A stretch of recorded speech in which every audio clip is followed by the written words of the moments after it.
Today, we'll do a full analysis of the Helium network. What is the Helium network and what are its products? How does the network make money and does it have good tokenomics? How to value Helium's native token HNT based on its addressable market, and my personal thoughts if the HNT token is worth a buy. Not financial advice, let's get right into the video. So what is Helium? Helium is a DePIN project. What means DePIN? DePIN means decentralized physical infrastructure.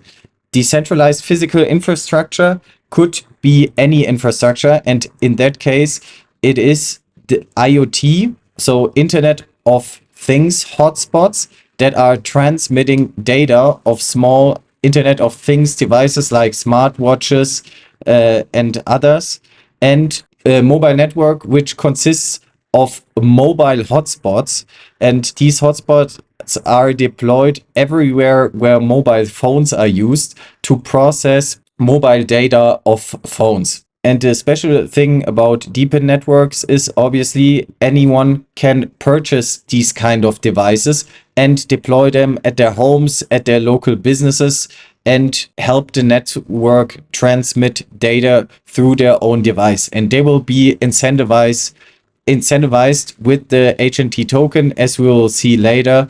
And so it is a network of many participants and not, for example, a network of centralized players as we know them today. For example, T-Mobile, AT&T, all of them have cell towers deployed everywhere, but they're all belonging to one central company. And in the case of Helium, so the network is made up of many individuals who contribute all of these mobile hotspots in order to make an alternative mobile network. And we will dive into these networks now. So let's look at the IoT networks first. We have roughly 250,000 hotspots live, and these 250,000 hotspots generate overall $124, which is not that much. And because of this reason, I'll focus more on the Helium mobile network. The Helium mobile network is primarily active in the United States and Mexico. The Mexico expansion is going on right now. And we can see here, we have roughly 1.5 million daily active users. Yeah, with this mobile network, you also can, of course, as a client, sign up for a mobile plan. And this mobile plan has 3 tiers. You have the 3 gigabyte version with 100 minutes talking and 300 text for free. Then you have 10 gigabytes for $15, unlimited talking and texting. And then you have the unlimited plan, which is 36 gigabytes of data processing and unlimited minutes talking and text. Whenever a Helium hotspot is not available near to you, then the T-Mobile network will be used. That is a collaboration Helium did with T-Mobile in case Helium network is not available. So let's dive into these mobile hotspots a little bit more, and specifically why you want to deploy these mobile hotspots. So an average mobile hotspot that is deployed right now is earning 11.5 HNT or roughly $26 a month. If you place your mobile hotspot more strategically, you can earn way more HNT.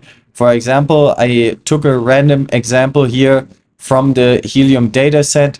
This is one of the top, this one is close to the top 1000 earners.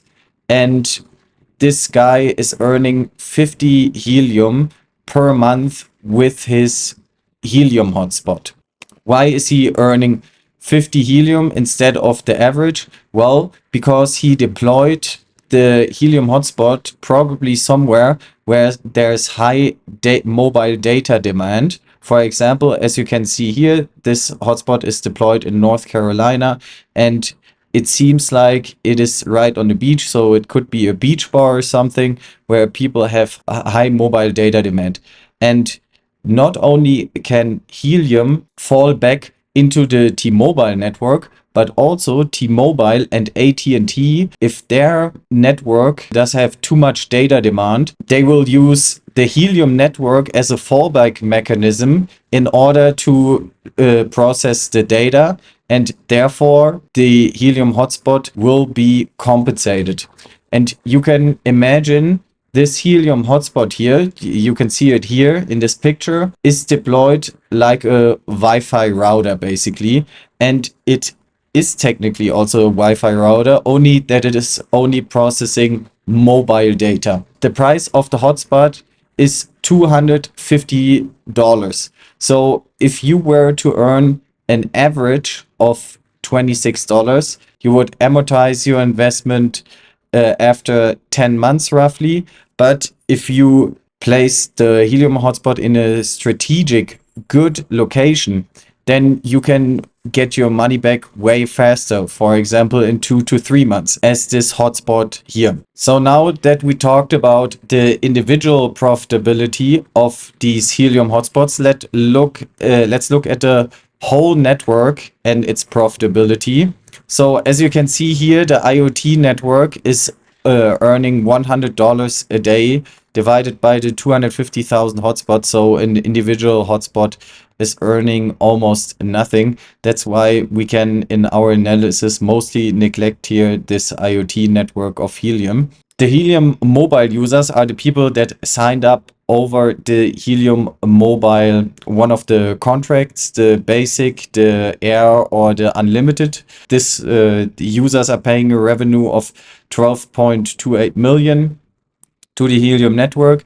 And then we have this fallback mechanism I was talking about earlier, where T-Mobile and AT&T is offloading the data to the Helium network, and the Helium network is earning roughly 7.67 million annualized revenue through that. So the total annualized revenue for the whole network is roughly $20 million.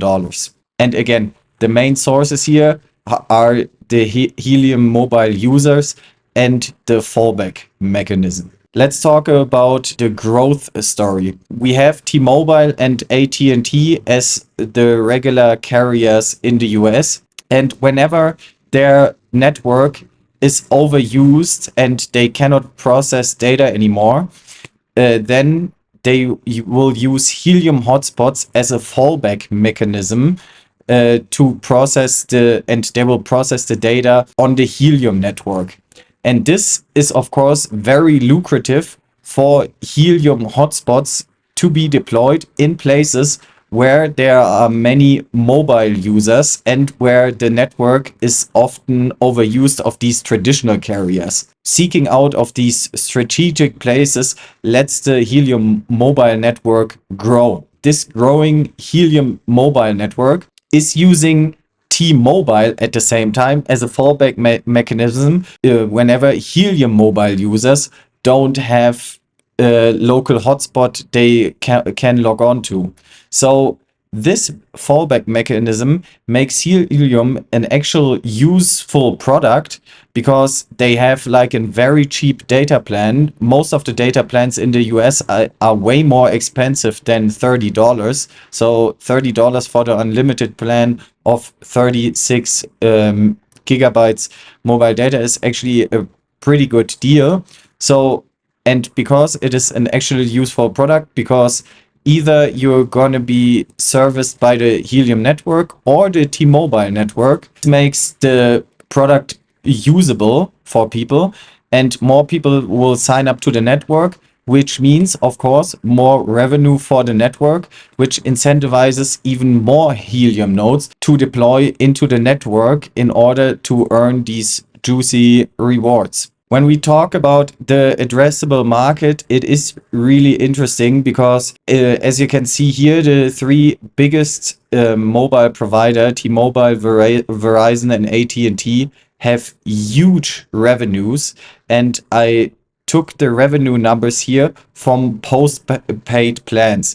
So this is essentially also what Helium is doing. Helium is only making 20 million, but they're selling also post-paid plans, meaning monthly paid plans for a specific mobile service. And the market of global mobile plans, only mobile data and not even texting and calling, then we're talking about a market in globally from 600 to 700 billion dollars in 2025, and it will grow to 800 billion by 2030.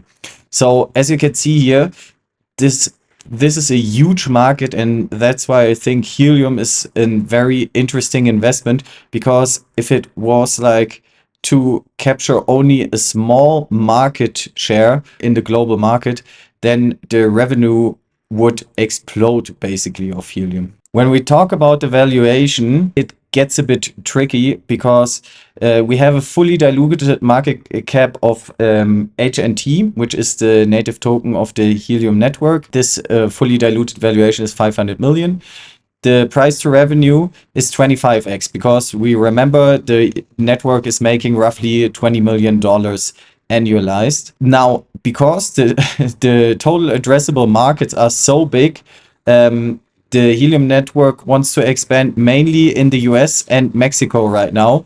And the market in the US for mobile data plans is $180 billion, and in Mexico, $90 billion. So that's roughly $200 billion combined. If Helium were to gain only 1% market share in these countries, then that would translate to a network revenue of $2 billion, which would be a 100x in revenue from here, from 20 million to 2 billion.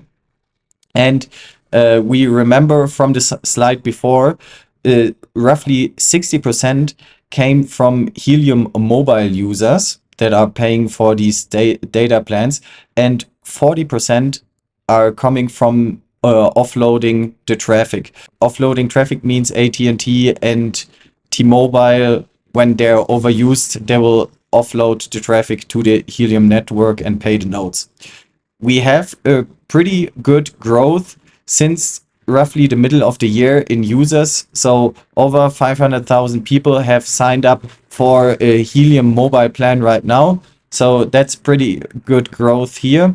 But it is very hard to do a valuation with these high numbers, because obviously we have a market cap of 500 million right now, and if the network would reach the 1% market share and earn 2 billion in revenue, obviously the market cap would be a lot higher. Remains to be seen if Helium network can gain significant market share here. If they could, the protocol, it would be definitely undervalued at these prices. Let's talk about the token distribution. T-Man investors got 32.4% of the total token supply. Then we have proof of coverage here. Proof of coverage are essentially base rewards that are paid out to Helium nodes, so they have so that they have a node running and are covering a certain area. So you're getting a base reward here. And then the biggest part of the token supply, 36.6%, is for data transfer, which is when nodes actually process data from mobile users who are demanding network traffic. And then we have 6% allocated to Helium governance voters to incentivize governance participation in the network. Let's talk about the unlocks. The circulating supply today is 186 million roughly, which is already 83.5% of the token supply, which is good because existing token holders will not be inflated away anymore at a rapid pace.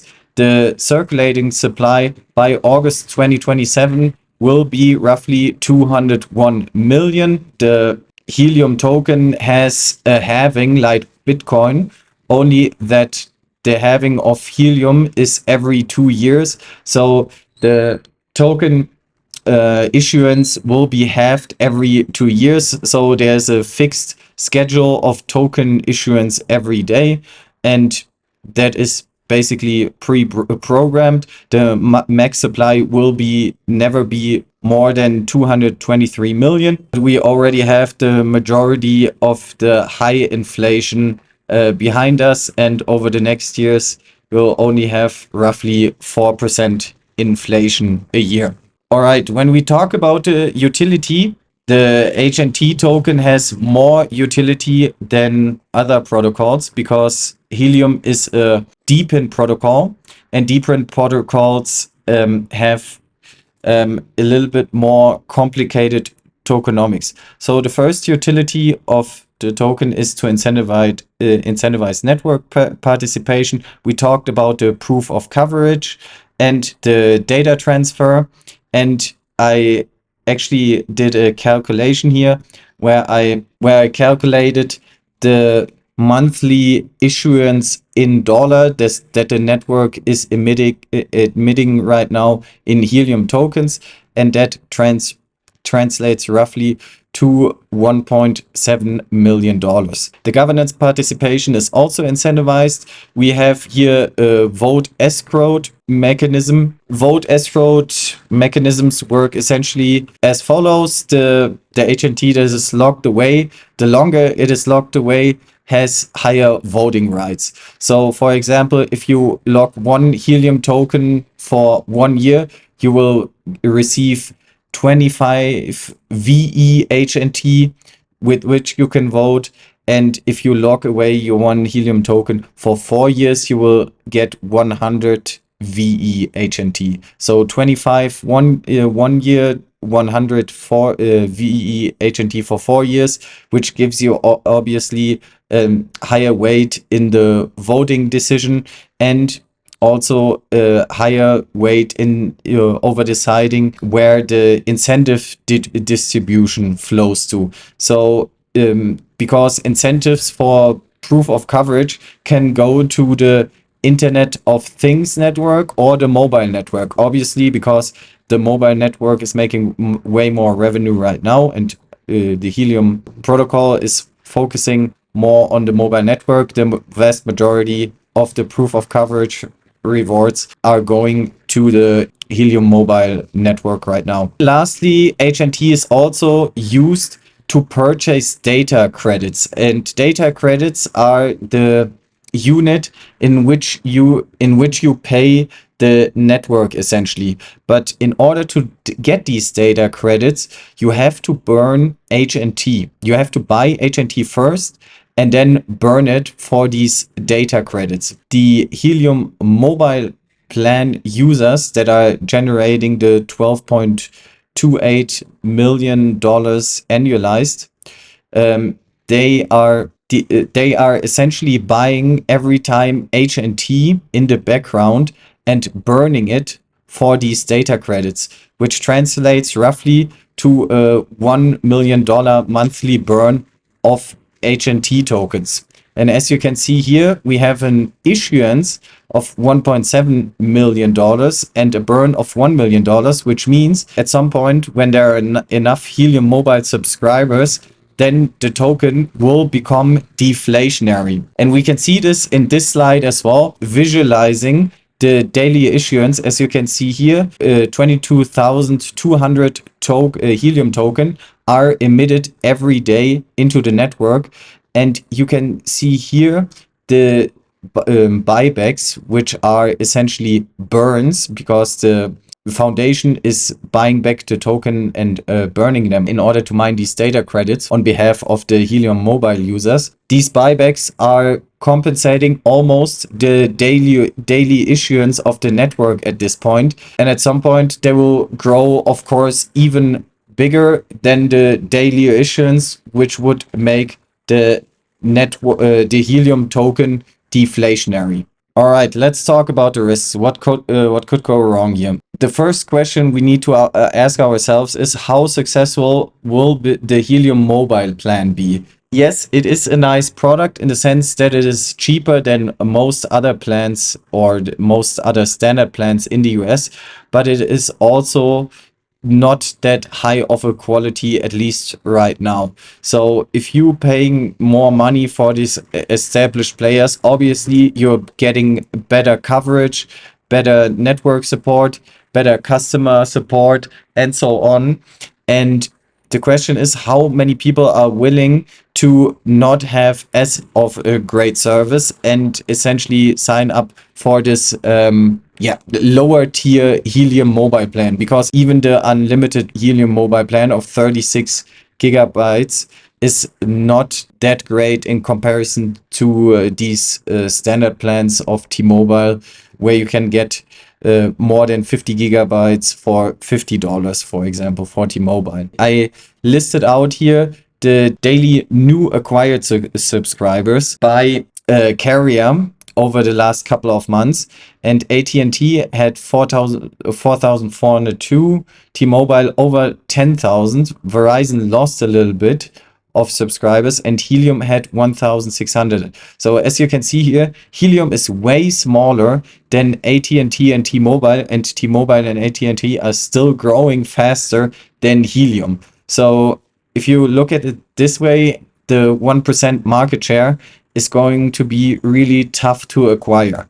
Cheaper and lower quality, we already mentioned this. Then the network profitability is not so much anymore dependent on the HNT token, but obviously it is still better for the network if the HNT token price would be higher than lower. So that would help. So the health of the network is still a little bit dependent on the HNT token. Then other technologies and competitors could disrupt the mobile data plans. For example, if we had a technology that would make Wi-Fi abundant, if you had Wi-Fi access anywhere, that would be a potential disruptor for these mobile plans. And lastly, we have legal risks. Some countries might forbid the Helium network in their country, so Helium network cannot expand into these countries, or the US and Mexico could make also a law that deems the Helium network illegal. So that is a potential danger, right? That is also a potential danger. I don't think the likelihood is very high, since the current administration is very positive towards these decentralized technologies, but you never know what might happen on the legal risk front. So what is my conclusion here? First of all, it is hard to overcome these existing networks effect. This Helium mobile plan might be very popular and famous for crypto native users, first of all, but if you have nothing to do with crypto, why would you want to sign up with an unknown carrier that is essentially a no name and has subpar quality, at least right now?